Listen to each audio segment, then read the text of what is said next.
Welcome to The Whole Pineapple. I'm Ruby Boris. And I'm Ann Judge. The Whole Pineapple is a podcast about wellness focused around fertility. And on these weekly mini episodes, we bring you bite-sized ideas for you to snack on. Like breathing exercises, book reviews.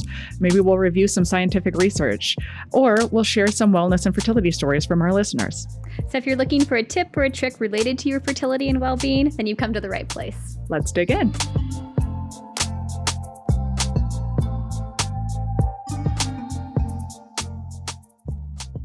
Welcome back, Pineapple listeners. We are here for another snack episode. And, early on, one of our initial episodes, we briefly talked about the impact of weight and fertility with Dr. Nicole Barker, but we thought this is just kind of a good time to revisit it because there have been some updates. And Ruby, if you've listened to our episodes, came back from an endocrine conference that was all like gung-ho on weight loss medication. So we thought we would kind of do a little bit more of an update on where is the science now. So let's dig in, Ruby. Welcome back. Well, thank you very much for having me.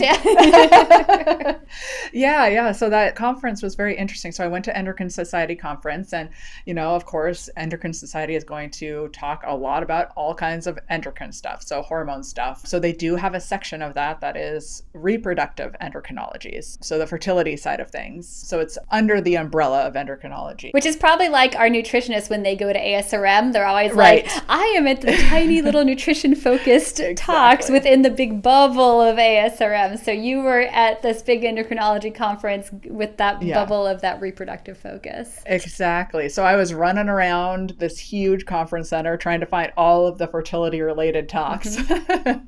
And so I saw several different talks, some that were more on the clinical side, but then also some of they call it basic science, which is like the stuff that has to be done with rats and like the the early studies. So what's coming around the corner kind of thing, what's coming up next. It was just interesting because there was a big focus. There was a lot of excitement with some of the new weight loss medications, which we'll get into. Mm-hmm. Where should we start from there? I think just what's been up, what's new. I know. I think part of the other reason I wanted to revisit today is we've been doing this remodel and we're done. So I'm like unpacking all this stuff. So my whole weekend is just like trying to move my house back in order. And that's when I listen to podcasts besides just our podcast. Totally. And one of my favorites is Maintenance Phase, which I don't know if any of our listeners have listened to, but I highly recommend it. If you're listening to our podcast, you at least have some interest in lifestyle and wellness. And Maintenance Phase is a podcast that basically is debunking things on the wellness industry. They're trying to really... And they're our neighbors, and they're our neighbors down in Oregon, exactly. And they're just trying to look at what is junk science, what's behind some of the health fads,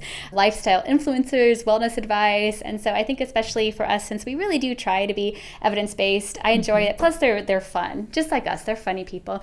And, it made me think a lot about many of their episodes talk about the fact that so many parts of science seem to imply that just losing weight is this miracle cure, right? That's what you should be doing. And back when I was doing my DMP, my doctoral project, my whole focus was on trying to improve care in our clinic for people of higher BMIs. And so back when I was designing and doing my project, this is 2015, 2016, I was going off of the American Society for Reproductive Medicine's guidelines on weight management and obesity and fertility.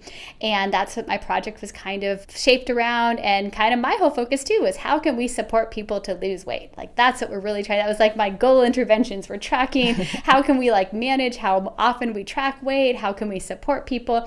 And now everything that we did is wrong. Now I look back and I'm like, oh my gosh, I can't believe that we put in place practices to weigh people more often and to focus. Yeah. I mean, it's science continues to evolve, and I do think it's good to admit when we were wrong about things. Yeah. And I mean, that's the story of medicine. Yeah. Right? So many things that we're nope, that's not the right thing. Yeah. And it comes up a lot. And the best thing that you can do as a scientist and as a healthcare provider is to say okay, this isn't evidence-based anymore. We have evidence to say this isn't the right thing and moving on. Because sometimes, especially when you're in the field for a while, I think it's easy to fall into well, I've always been doing it this way. So, but I think as you mentioned before in the podcast several times, it's our field of infertility is so cutting edge, it seems anyway, that that's one of the things that we like about the fertility field is there's always new evidence. So we tend to be on the like, okay, well, what's new? What can we learn? So yeah, cool. and so like ASRM has basically like debunked their past guidelines. They have updated a revised guideline that came out in the fall of last year. And so I just thought we'd kind of hit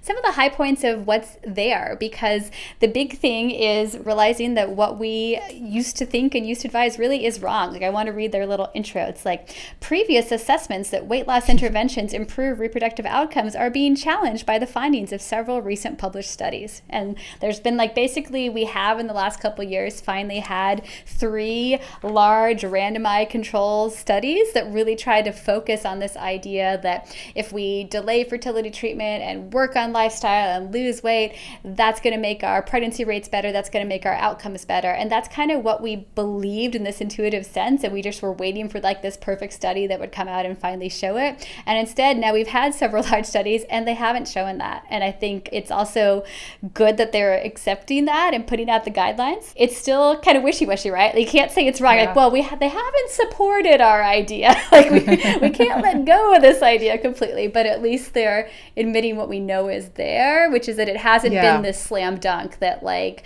losing that, right, that we all thought it was going to be. Especially with people with PCOS. That's what, we all used to give out handouts saying if you lose 5% of your body weight, that's going to fix things, 5, 10, whatever that number.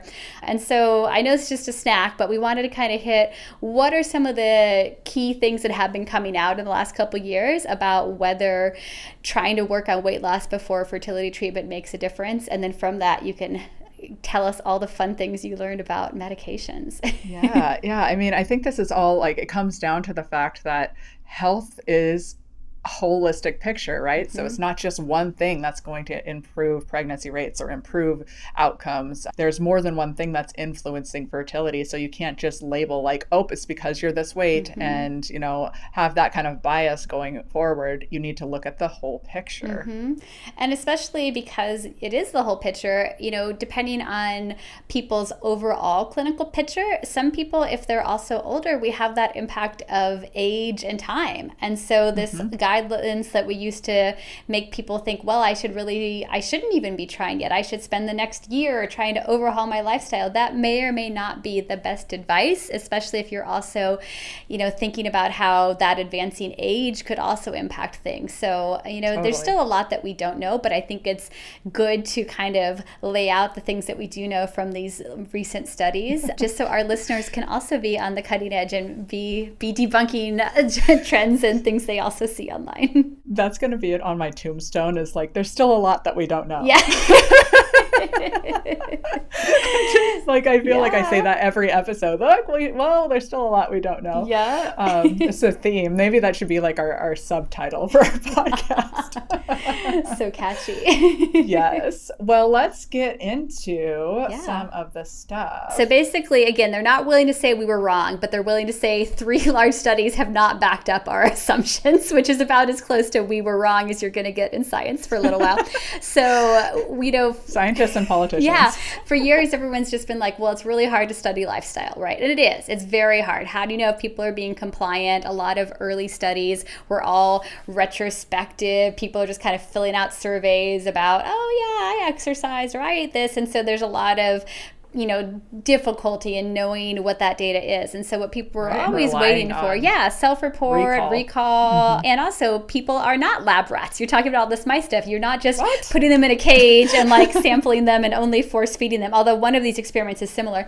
And so instead it's always really hard to study things. But basically you finally had these 3 different large-ish randomized controlled studies, which means people were randomly assigned to an intervention and then they see what happens over time, as opposed to trying to look at people and ask them about what they did in the past. And that's kind of considered your gold standard for what's going to be your better scientific evidence. So the first one is you had this study, they'll have cute names. So you have the OWL study, which is specific for PCOS, and they basically randomized people to 3 different groups. So these were all people that wanted to try and get pregnant, and one group was put on birth control pills, and one group was given a lot of coaching on lifestyle changes. And this is what they call the lifestyle intervention, and it's a pretty intensive lifestyle lifestyle intervention. So what they were doing here is not only kind of a really specific calorie restricted diet, they're having people increase their physical activity, they're having a lot of check-ins, and they're putting them on medications. So they were actually putting people on, I might not say it right, but sibutramine or orlistat. So they were having them take medications to also work on this medical weight loss. And then they also had people who were doing both those things. So they were on birth control pills as well as a lifestyle intervention. So there wasn't a chance they would be trying to get pregnant during this time frame. And then they were just kind of seeing what happens. And they're watching people for, again, a fairly longer amount of time, which is what you need to. It doesn't help to just watch people for like 2 weeks or something. And what they found is that people that were in either the lifestyle or the group where they were on pills and the lifestyle, they did significantly lose more weight than the people that just were put on birth control pills. And you kind of expect that because, right. You know, it's not like being on the pill magically. That's going to be another stack. We're going to talk all about the history of the birth control pill. But I know it's funny that when we were researching both these things, there is overlap for some, like the research things that come up. It's very interesting. Definitely. And so they did find more weight. Although when you talk about scientific significance, that's all about statistics. Whether that's going to make a real metabolic health difference, what they're talking about is that people on average lost about 6 kilograms. So I was to go do my math. What is that? It's like 12-ish or something. Yeah, about 12 pounds versus about 4 pounds. So, you know, you're not talking about people that are losing like the kind of weight loss you see after bariatric surgery, where people are losing massive amounts of weight. It's talking about statistical significance. Those that really just took the pill lost about 4 pounds. Those that were working on lifestyle lost about 12 pounds. But what they didn't find is a difference in the pregnancy rates. So they didn't find that you were more likely to have gotten pregnant if you went on the pill and worked on your lifestyle and lost these extra 12 pounds versus if you were just, you know, trying with the lifestyle. You know, they didn't find that this idea that you would delay trying to be able to focus on the weight loss first made a difference in terms of their later outcomes. Although, again, you can play with some stats, you could combine some groups together, and you can see in certain modeling it bordered statistical significance. So again, it's always hard to say no, right?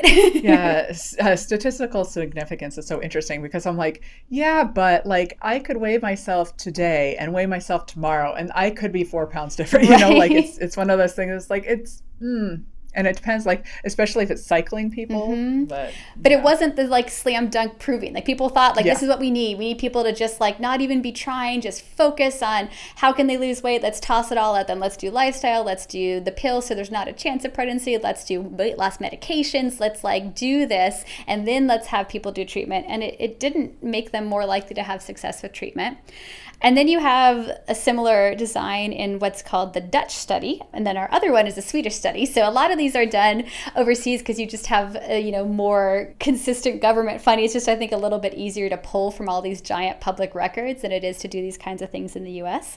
But it's pretty similar. This was also a 6-month lifestyle intervention. So again, you need that significant chunk of time. And if you were in your later 30s, maybe that 6 months could be important, you know?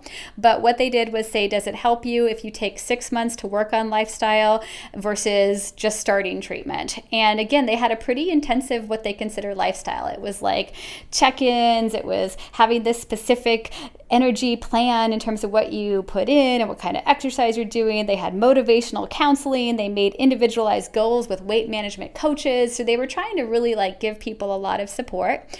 And what they found is, again, you didn't have a significance in getting pregnant. You did, however, have a slightly increased chance of getting pregnant spontaneously. So people that did the lifestyle had a 26% chance of getting pregnant on their own versus 16% for people that didn't. So it kind of depends on your goals, especially if you're, if you're younger, you've got the time, it's really important to you to maybe see if you can get pregnant without having to, go that whole treatment path. That's certainly reasonable, but it wasn't, this like slam dunk showing that your rates when you try were significantly better. That just wasn't what people were thinking it was going to show.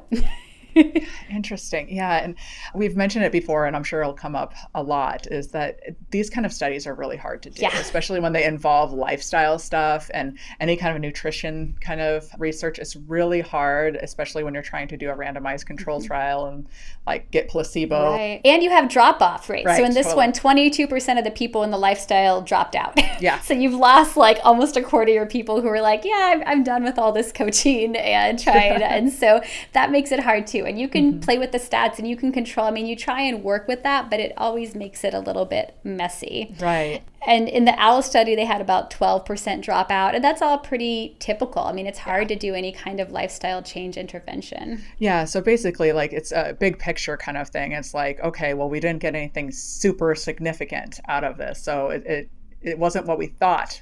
This is how we're going to improve fertility rates is, you know, if we just focus on weight loss, there clearly must be more to it.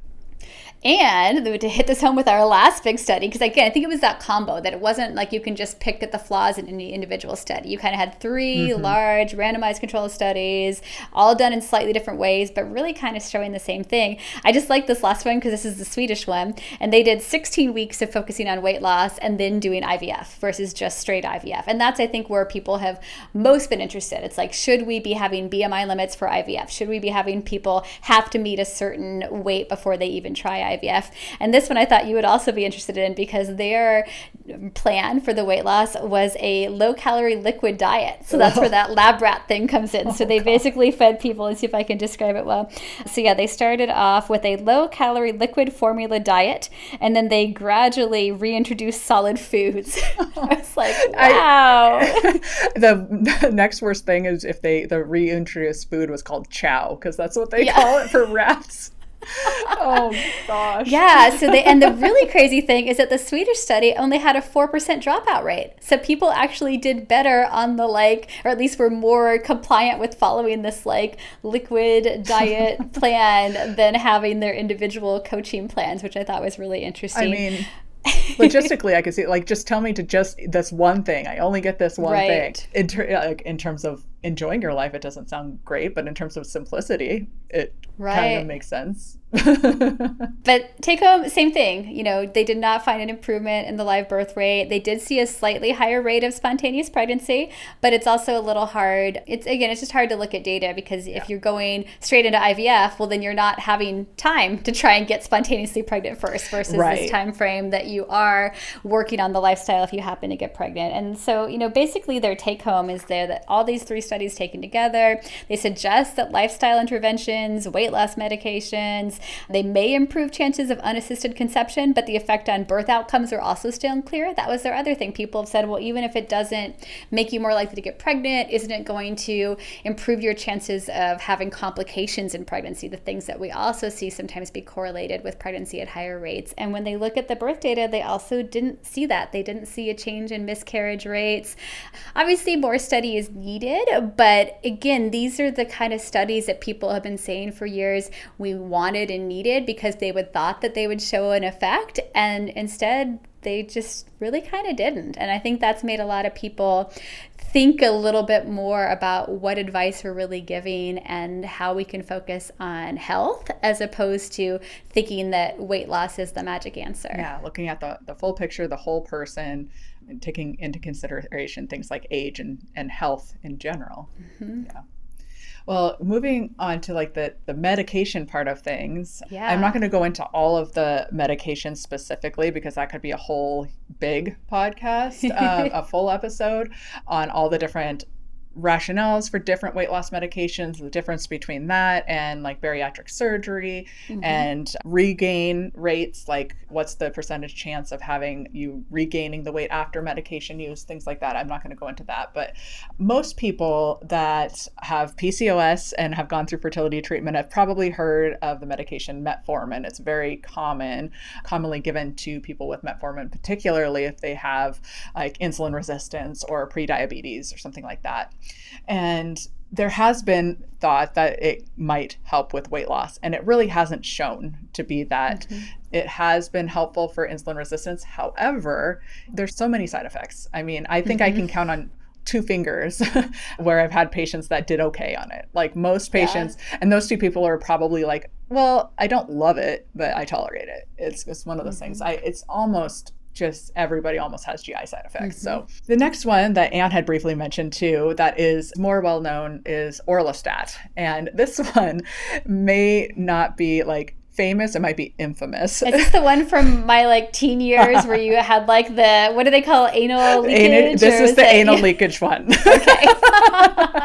So it's an infamous medication. So let's leave that one. Let's just go right past the anal leakage. And then there also are like phentermine, which was, I think, really popular in the 90s, but is still used for some weight loss, especially like weight loss clinics and things like that. It has a use.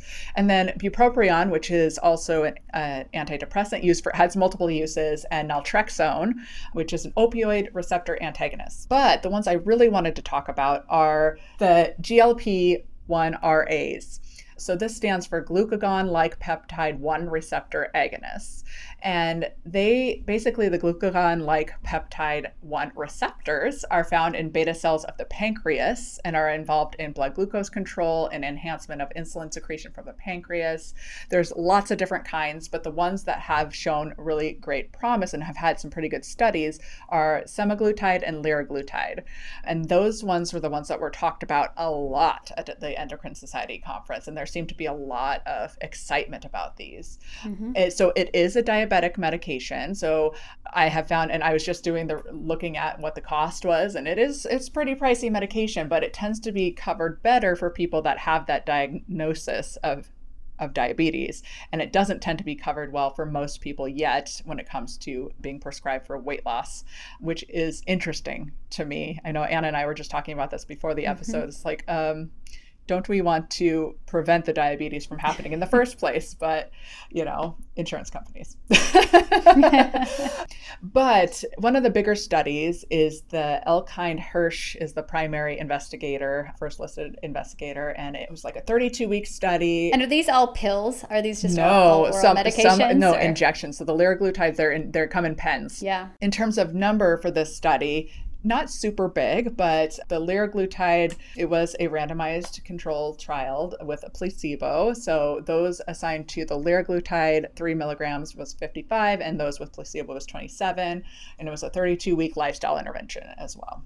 And I guess that is the nice thing when you're talking about medications, that's where you can have a real placebo, because you can be injecting somebody with nothing, right? As opposed to you can't be like fake exercising. Like when you're looking at just lifestyle, really, no. You're either doing the things or you're not. So.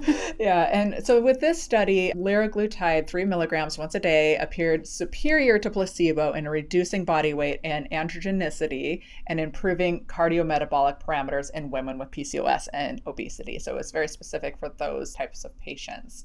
And the weight loss was from baseline to week 32 was 5.7 on the liraglutide group and 1.4 for the placebo group at 32 weeks. So kilograms or pounds? Percent. Oh, that's that's a pretty, so people are getting that goal that everyone used to talk about then. Yeah, so they're reaching that 5% goal that we've talked about historically. Yeah.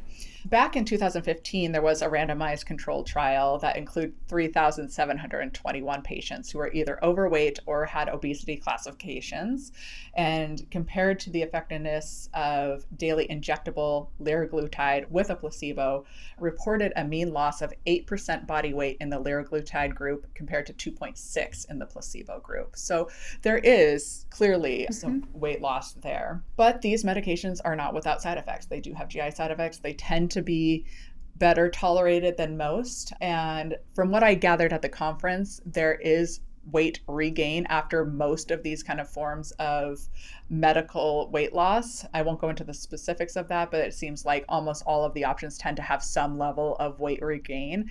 And for us, the long story short, for our terms, for trying to conceive is, if you're trying to conceive, we can't take these medications. Right. That's the big thing. Like pregnancy is the contraindication for like every single weightless med. So I'm looking at the chart here and it's like contraindication, pregnancy, breastfeeding, pregnancy, breastfeeding, pregnancy, breastfeeding. So right. Yeah. And it's not to say that there's no role for these. Again, every situation is different. And so if somebody is, thinking about fertility, but you're not already, actively, ready and trying, and you're on the young side where you've got this time to spend, it's potentially an option. And that's something that we talk about. We don't usually manage weight loss medications in our clinic, but there are so many places now that do. And so it's almost just better to refer someone out to what they call like a medically supervised kind of program, where they're going to be combining this, expensive medication with this other supports, this other close monitoring to make sure it's being done safely. But I guess the take home is that what we see in the other research is that there's not a strong scientific reason to delay treatment to do these things unless you have other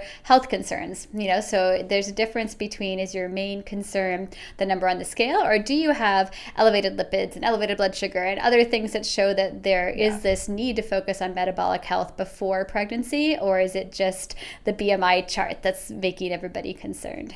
Yeah, and we do have to consider like risk in pregnancy. If you do have some of those comorbidities, like you have high blood pressure or you're pre-diabetic or something like that, certainly that plays a role. And then it is a discussion. So it's a discussion both with your fertility provider and then either primary care provider or like a weight loss kind of clinic to come up with what their best timeline is and what the best treatment plan is, because it's going to be different for every person. Some people might choose to go on to continue their trying to conceive efforts, and other people might say, you know what, I actually do think I'm going to go work on this, and then we'll push pause on the fertility realm. But it's going to be different for every single person. Definitely, I agree. Anything else you want to pass on? Did anything else at the conference where you were like, this is blowing my mind, I got to do this with everybody? Or that was the biggest thing, and I think is just I guess I didn't know what I was expecting, but when I went in there, I was like, wow, there is a lot of discussion, especially when it came to PCOS and weight loss medications.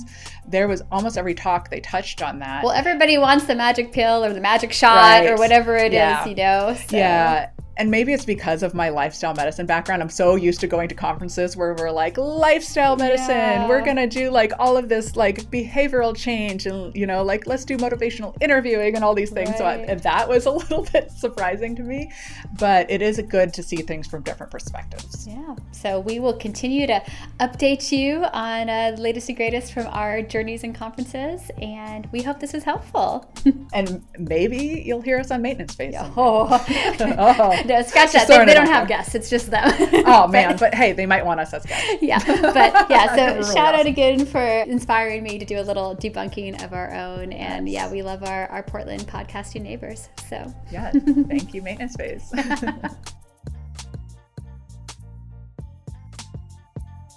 Thanks for joining us for this week's episode of the Whole Pineapple Podcast. We hope it was helpful. If you know someone who could benefit from hearing the podcast, we hope you'll share it with them.